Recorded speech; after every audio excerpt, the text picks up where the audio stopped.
warahmatullahi wabarakatuh. Waalaikumsalam.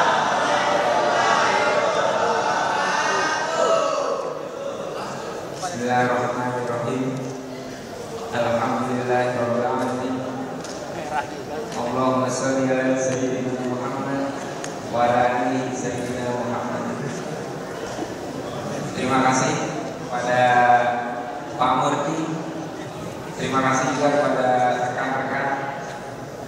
rekan guru, karyawan, dan anak-anakku sekalian yang saya sayangi. Ini tentang apa Pak? Temanya nih tentang hubungan apa yang ini nih? Apa Ya. Temanya apa nih Pak Murti? Berubah-ubah. Fisikala. Ya baik. Di awal kita di bulan Ramadan banyak sekali para khotib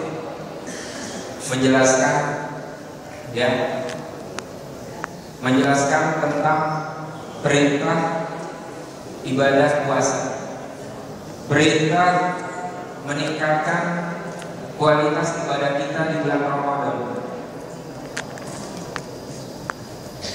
Dalam Al-Quran Allah berfirman, ya ayyuhallazina amanu kutiba alaikumussyam.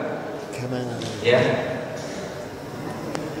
Di awal Allah katakan ya ayyuhallazina amanu. Di sini adalah orang-orang yang beriman. Kita sudah beriman belum? Sudah beriman belum?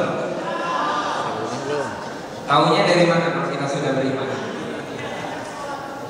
Dibacakan ayat Al-Quran bergetar. Betul. Di antaranya kita sudah melakukan ibadah puasa.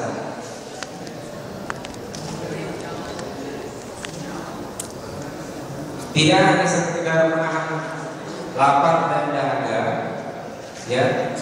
Kita juga melakukan ibadah yang lain. Tadarusan kita tambah. Sebenarnya orang beriman di sini pun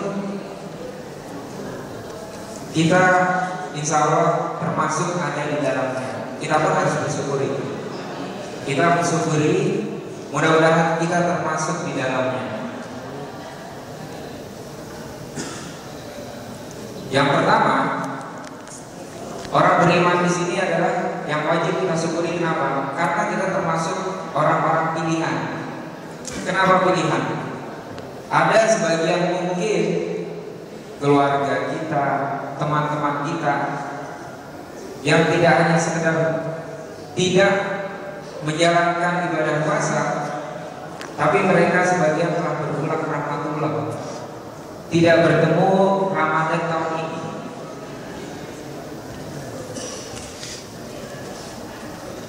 Disinilah kita bisa belajar dari saudara-saudara kita, teman kita, orang tua kita, adik-adik kita yang tidak dapat menemui Ramadan tahun ini. Matematik dengan Ya, di sini kita bisa belajar. Kita pun harus meningkatkan amal ibadah kita. Mungkin ini Ramadan terakhir buat kita. Kita dapat catat secara palsu. agama palsu. Ini Ramadan terakhir kita di tahun ini. Ya, yang mudah-mudahan kita bisa mengisinya dengan baik. Kita bisa Assalamualaikum ya. beribadah lebih baik dari sebelum-sebelumnya. Yang kedua, fokus Ramadan ini tidak hanya sekedar berpuasa, tidak hanya sekedar tadarusan, tidak hanya sekedar beramal. Allah tekankan kita menjadi seorang yang bertakwa. La'allakum tattaqun. Orang yang bertakwa, orang yang tahu apa yang harus dilakukan, tahu apa yang harus dihindari. Kita boleh tidak berpuasa dengan alasan syar'i, sebagai seorang musafir misalnya. Kita berdakwah ke daerah, kita datang ke sini, mungkin guru mengajar, siswa belajar, ini adalah proses pendidikan.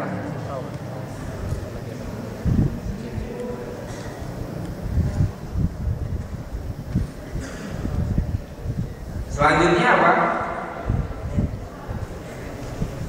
Dengan dasar takwa ini Allah tekankan di dalam Al-Quran, ya,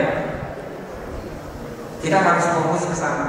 Jadi apa yang kita baca tidak cukup hanya sekedar dibaca, mungkin dihafal. Kita membaca Al-Quran, insya Allah bisa diamalkan.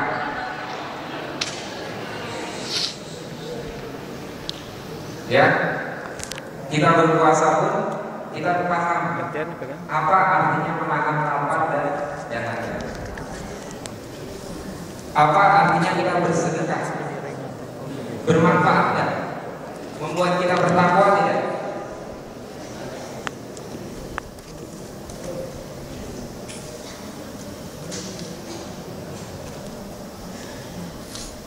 Ya, mudah-mudahan kita termasuk golongan orang yang beriman, dan apa yang kita lakukan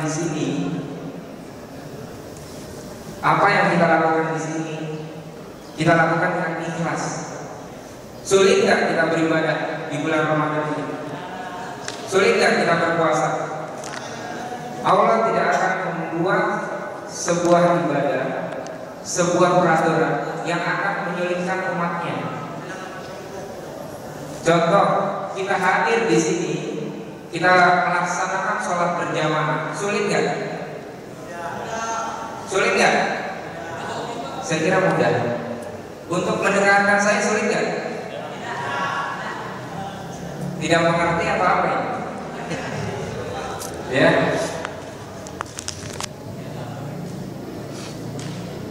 Jadi dari sana yang diperlukan apa? Hanya satu keinginan. Kita mau tidak? Mungkin untuk anak-anakku misalkan datang belajar ke sekolah, apakah hanya sekedar mencatat? Apakah hanya sekedar datang menghadiri sebuah kegiatan belajar mengajar? Apakah hanya sekedar itu? Apakah kita paham bahwa manfaat sebuah pendidikan, kita mendapatkan satu hal-hal yang baik? Kita menghormati teman, kita bersosialisasi, kita mendapat ilmu, kita menghormati orang yang lebih tua. Manfaatnya apa? Manfaatnya banyak. Kita bertambah tahu, kita bisa menjadi pemimpin buat diri kita sendiri dan buat masa depan keluarga kita, masa depan anak-anak kita. Kira-kira kalau pemimpin itu perlu ilmu nggak? Ilmu apa? Ya, saya ketika tinggal di Jakarta, saya lahir di Jakarta. Bukan di India. Ya, Meluruskan ke India ya, Pak? meluruskan apa ya? Bukan India ya? Saya lahir di Jakarta, tapi tidak lama di Jakarta. Masuk ke India. Ya, tapi saya pun berdoa sama Allah. Kenapa? Karena ternyata sampai detik ini warga Jakarta itu belum mendapat hidayah. Nur gitu. Jokowi nih. Jokowi. Kenapa? Karena kemarin hidayah cuma diurutan ketiga.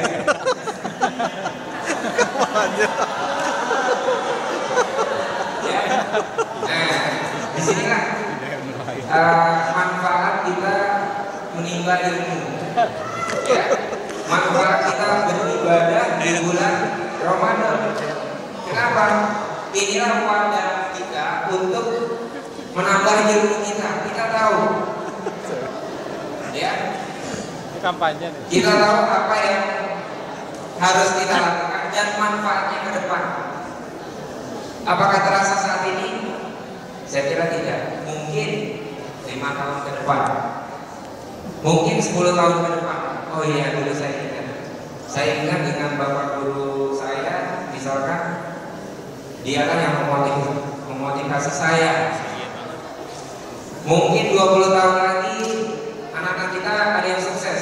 Oh iya, saya dulu diingatkan di kelas ketika pelajaran Pak Sofwan misalkan, pelajaran Pak Iwan tentang Borobudur. Secara Ya, disinilah perlunya orang berilmu. Tapi ilmunya di sini jangan disalahgunakan. Sejarah palsu. Contoh, Sajak palsu. ya, misalkan saya dapat informasi banyak siswa-siswa kita itu yang pinter matematika. Betul kan? Betul nih. Pak Is pinter matematika. Ya. Ya.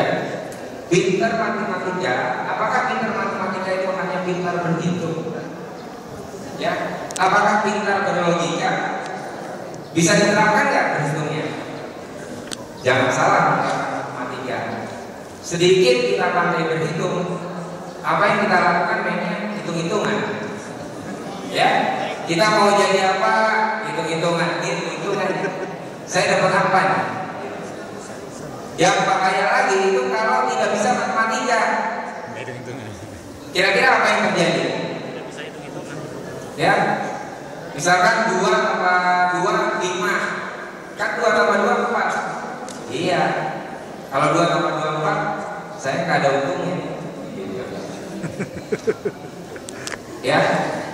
Artinya tidak hanya matematika dan semua hal, ya. Apakah dengan berilmu kita tidak bisa menjadi pemimpin yang baik? Bisa. Dari sini kita bisa melihat sebuah contoh. Memang penerapan ilmu itu bisa kita manfaatkan bila kita ingin menjadi seorang pemimpin. Kita harus belajar. Ya. Belajar di kelas, kita datang itu tidak tahu apa-apa. Betul nggak? Betul nih. Betul. Ya. Kalau kalian di sini tidak tahu apa-apa, berarti sekolah ini salah loh. Karena sebelumnya kalian itu dites. Jadi kalian masuk sini pasti sudah ada pengetahuan. Kita semua sudah punya pengetahuan. Kita harus meningkatkan ilmu kita. Tidak hanya ilmu yang ada sekarang, mungkin kedepannya seperti apa, arahnya seperti apa. Ya, belajar misalkan dari Korea. Ketika ada World Nuclear Expo tahun lalu di Korea, itu banyak negara-negara institusi mengembangkan teknologi nuklir. Ahlinya nuklir Pak Toto, ya. Ahlinya bisnis nuklir ada juga Pak Iwan. Ya. Ketika awal reaktor nuklir meledak itu ada di Mine Island tahun 78. Itu Korea memutuskan untuk membuat PRTN. Kemudian kejadian Chernobyl tahun 86 itu malah menguatkan Korea untuk transfer pengetahuan teknologi nuklirnya. Dia transfer dari Rusia, dia transfer dari Eropa, dari Amerika. Ya. Terakhir itu Fukushima. Ketika Fukushima tumpah, reaktor nuklirnya terganggu, itu tidak menurunkan niat Korea untuk meningkatkan budgetnya dalam pengembangan teknologi nuklir. Jadi hal yang tidak wajar, hal yang mungkin kita melihatnya tidak memungkinkan, ternyata kita mau nggak mau ke depannya ke sana, menuju ke arah sana. Memang hal ini berbahaya. Oh iya, dampaknya seperti apa? Dampak lingkungan seperti apa? Yang mau nggak mau, penduduk dunia makin banyak, Indonesia aja makin banyak. Ya, duduk di masjidnya susah, sempit. Apalagi mau tiduran nggak bisa kalau nggak boleh bapak ini. Ya. Jadi itulah sekelumit problem sebenarnya.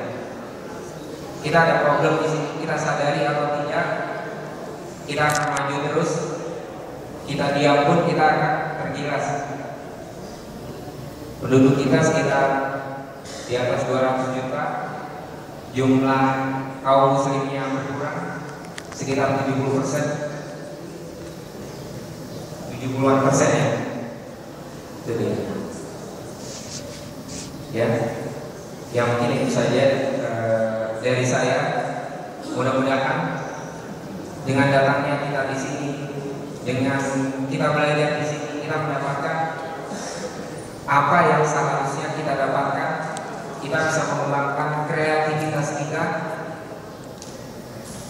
Kita bisa meningkatkan kemampuan akademik kita. Kita bisa meningkatkan kemampuan kognitif kita di bidang kesiswaan, dalam hal-hal lain, olahraga, seni, ya. Jangan sampai kita terlena karena kita kaya akan seni, kaya akan kekayaan alam, kita sudah merasa cukup. Padahal kita tidak ada apa-apanya.